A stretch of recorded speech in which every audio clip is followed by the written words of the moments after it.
دوستو، بنی اسرائیل میں ایک عورت تھی۔ وہ عورت دوستو دیکھنے میں بہت خوبصورت تھی۔ زانی عورت تھی، دیکھنے میں بڑی خوبصورت تھی۔ جس کو وہ دیکھ لیا کرتی تھی ایک باری تو وہ اس کو ہر قیمت پر خرید لیا کرتی تھی۔ اور دوستو، جو بھی انسان اس کو دیکھ لیا کرتا تھا تو بس اس کو دیکھتا ہی رہ جایا کرتا تھا، کیونکہ وہ اتنی زیادہ خوبصورت تھی۔ وہ دوستو خوبصورت ہونے کے باوجود بھی خوبصورت ہونے کے ساتھ ساتھ زناکار بھی تھی۔ بدکاری کیا کرتی تھی، لوگوں کے ساتھ زنا کیا کرتی تھی۔ وہ اپنی بستی کے ہر انسان کے ساتھ ناجائز تعلقات بنا چکی تھی۔ اپنی بستی کے ہر انسان کے ساتھ اس کے ناجائز تعلقات تھے، اور وہ زناکاری کی دوستو لوگوں سے رقم لیا کرتی تھی، پیسے لیا کرتی تھی، اور اس کے بدلے زنا کیا کرتی تھی لوگوں کے ساتھ۔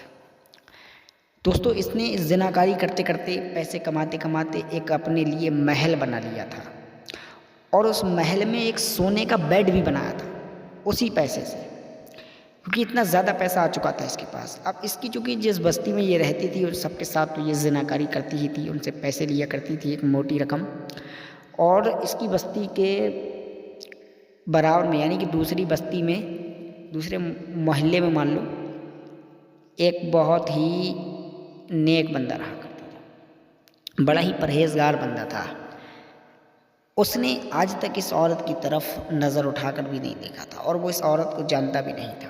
ایک دن وہ آدمی کسی کام سے اس بستی میں آیا، اور اس زناکار بدکاری دار عورت کے دروازے کے باہر سے نکل کر کے گیا، یعنی کہ محل کے برابر سے گزر کر گیا، تو اس آدمی کی نظر اس عورت پر پڑ گئی۔ یہ عورت چونکہ 24 گھنٹے اپنا محل کا گیٹ کھول کر گیٹ پر بیٹھی رہتی تھی، اور اس ٹائم بھی یہ گیٹ پر ہی بیٹھی ہوئی تھی، تو اس آدمی کی، نیک آدمی کی نظر اس عورت پر پڑ گئی۔ اس نے جب اس کو دیکھا تو دیکھتا ہی رہ گیا، اتنی زیادہ خوبصورت تھا۔ لیکن اس کے دل میں، دماغ میں فوراً اللہ کا ڈر بیٹھ گیا، اور اس نے نگاہ نیچے کر لی اور سیدھا نکل گیا، اپنے گھر پر آ گیا۔ سیدھا گھر پر آیا، چونکہ اس نے اس عورت کو دیکھ لیا تو اس کا چہرہ اس کی نگاہوں میں، اس کے دل میں، دماغ میں بس چکا تھا، اور اس کے بعد پھر اس کو شیطان نے بھی وسوسے ڈالنا اس کے دماغ میں شروع کر دیا۔ شیطان نے اس کو ڈگانا شروع کر دیا۔ شیطان اس کو کہتا کہ تو بھی اس عورت کے ساتھ بدکاری کر لے، لیکن جب جب اس کے دماغ میں بدکاری کا بھوت سوار ہوتا، زناکاری کا بھوت سوار ہوتا، تو یہ اپنے آپ کو سزا دیتا۔ کئی کئی دنوں تک بھوکا رہتا تھا، یہ خود اپنے آپ کو سزا دیتا تھا۔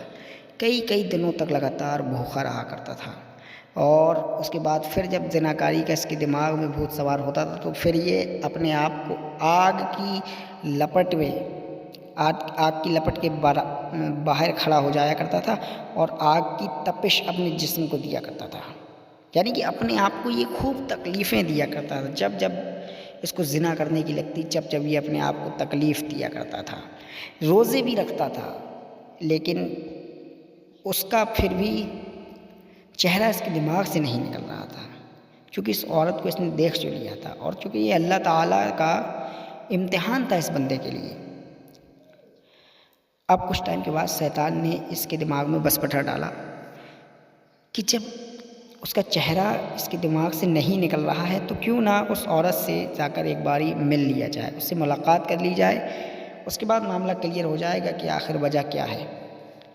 یہ آدمی فوراً ہی اس عورت کے پاس گیا اور جا کر اس سے بات چیت کی، اور اس کے بعد اس سے پتہ کیا کہ تمہارا کیا ریٹ ہے، تمہیں ایک ملاقات کے، یعنی کہ مجھے خوش کرنے کے کتنے روپے چارج کرتے ہو؟ تو اس نے بتائی کہ اتنی موٹی رقم ہے، یہ رقم ہے۔ اس نے گھر آ کر پیسوں کا بندوبست کیا، چونکہ رقم بہت موٹی تھی تو اس کو کافی ساری چیزیں بھی اپنے گھر کی بیچنا پڑی، اور ساری چیزیں بیچ کر اس نے پیسوں کا بندوبست کیا۔ پیسے لے کر فوراً اس عورت کے پاس گیا، اس کو جا کر پیسے دیے۔ اس کے بعد وہ عورت اس کو اپنے محل کے اندر لے گئی، اور اپنے سونے کے بیڈ پر جا کر اس کو بٹھا دیا، اور بیٹھا کر اس کے ساتھ وہ چھیڑ چھاڑ شروع کر دی۔ اس نے جب چھیڑ چھاڑ شروع کی، جب اس عورت نے اس آدمی کو، نیک آدمی کو ٹچ کیا، جیسے ہی فوراً اس آدمی کو پسینے آنے لگے، وہ ڈر کے مارے تھر تھرانے لگا، کانپنے لگا۔ اس کے دل میں اللہ کا ڈر بیٹھ گیا، فوراً اس کے دل میں فوراً ہی اللہ کا ڈر بیٹھ گیا کہ میں یہ کیا کر رہا ہوں، میں نے آج تک زندگی میں کوئی غلط کام نہیں کیا، کوئی گناہ نہیں کیا، اور ڈائریکٹ اتنا بڑا گناہ کر رہا ہوں، زنا کر رہا ہوں، اللہ مجھے کیسے معاف کرے گا؟ دوزخ کی آگ میں کیسے جلوں گا؟ یہ سب خیالات اس کے دماغ میں فوراً چلنے لگے، پسینہ آنے لگا، اس کو ڈر کے مارے کانپنے لگا۔ عورت نے کہا کیا ہوا؟ تو کہنے لگا تم مجھے چھوڑ دو، اللہ کے واسطے مجھے چھوڑ دو، میں اللہ تعالیٰ کو کیا منہ دکھاؤں گا؟ میں نے آج تک کوئی گناہ نہیں کیا اور میں آج اتنا بڑا گناہ کرنے جا رہا ہوں، خدا کے واسطے مجھے چھوڑ دو، مجھے جانے دو، چاہے تم جو میں نے پیسے دیے ہیں، جو رقم دی ہے وہ رکھ لو، لیکن پھر مجھے جانے دو، مجھے تمہارے ساتھ کچھ نہیں کرنا ہے۔ تو عورت نے اس آدمی کو جانے دیا۔ ایک آدمی اپنے گھر آیا اور گھر آ کر توبہ کی بہت ہی، اور رونے لگا، بہت ڈر رہا تھا یہ۔ لیکن وہ عورت ادھر پریشان ہو گئی اس بات سے کہ میرے پاس جو بھی آدمی آیا تو وہ مجھ کو دیکھ کر میرے ساتھ بدکاری کیے بنا رہ نہیں پایا، لیکن یہ کیسا شخص تھا؟ پیسے بھی چھوڑ گیا، پیسے بھی دیے، رقم بھی دی، لیکن اس کے بعد بھی عین موقع سے بھاگ گیا۔ اس کو اللہ کا اتنا ڈر اس کے دماغ میں بیٹھ گیا کہ یہ یہاں سے عین ٹائم پہ ہی بھاگ گیا۔ اس عورت کے دماغ میں یہ بات چلنے لگی کہ آخر یہ آدمی تھا کون جس نے ایسا سب کچھ کیا؟ اب یہ عورت اس آدمی کی تلاش میں اس کی بستی کی اور نکل پڑی اور ڈھونڈتے ڈھونڈتے اس کے گھر کے دروازے پر پہنچ گئی۔ دروازہ کھٹکھٹایا تو دروازے سے ایک آدمی نکل کر کے آیا۔ اس نے پوچھا کہ وہ شخص کہاں ہے؟ اس نے بتایا تو کہنے لگی، وہ جو آدمی نکل کے آیا وہ کہنے لگا میں اس کا چھوٹا بھائی ہوں، وہ میرا بڑا بھائی تھا۔ اس عورت نے کہا تھا کا کیا مطلب؟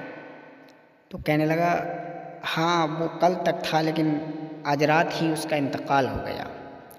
پتہ نہیں کون سی ایسی ایک بات تھی جو اس کو بہت ڈرائے جا رہی تھی، پتہ نہیں کون سا اس نے ایسا عمل کر دیا تھا، پتہ نہیں کون سا ایسا گناہ کر دیا تھا جس کی وجہ سے وہ بہت ڈر رہا تھا، اور ڈر کی ہی وجہ سے اس کی موت ہو گئی۔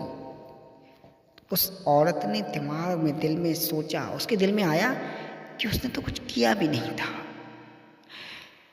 زناکاری تو اس نے کرنے کا سوچا تھا لیکن کر نہیں پایا تھا، کیا نہیں تھا اس نے، اور اس کے باوجود بھی وہ اللہ سے اتنا ڈر گیا، اتنا اپنے گناہ پر پچھتاوا کرنے لگا کہ وہ تو ڈر کے مارے مر ہی گیا، انتقال کر گیا۔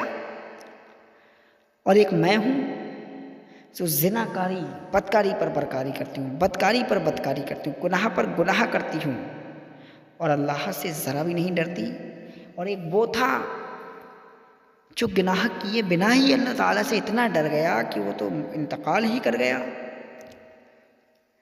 تو اس نے فوراً اس لڑکے کو سارا ماجرا بتایا، سارا واقعہ بتایا کہ یہ واقعہ پیش آیا تھا اور اس نے گناہ نہیں کیا تھا، اس کے باوجود بھی اتنا ڈر گیا۔ اب اس عورت کے دل میں بھی دوستو ایمان جاگ اٹھا۔ اس عورت نے فوراً سچے دل سے توبہ کی، سچے دل سے توبہ کی، اور اس نے سارے پچھلے برائیوں کے کام چھوڑنے کی توبہ کر لی اور سچے دل سے توبہ کی۔ اور پھر اس لڑکے سے کہا میں پوری طریقے سے بدل چکی ہوں، کیا تم مجھ سے اب شادی کر سکتے ہو؟ تو لڑکے نے سوچا کہ اب تو یہ بدل چکی ہے، پوری طریقے سے نیک ہو چکی ہے، تو کیوں نہ سکے۔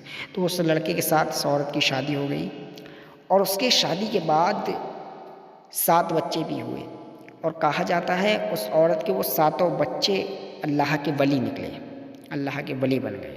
تو ابھی دوستو آپ نے ملاحظہ کیا توبہ کا کتنا بڑا موضوع ہے، سچے دل سے توبہ کرنے والوں کو کتنا بڑا انجام ملتا ہے، اور اللہ توبہ کو کتنا پسند کرتا ہے۔ کتنے بھی بڑے گناہ لے کر کیوں نہ جاؤ اس کی بارگاہ میں، اس کی رحمت اتنی بڑی ہے بھی وہ تم کو ضرور معاف کر دے گا۔ بس سچے دل سے کوشش کرنی چاہیے ہمیں توبہ کرنے کی۔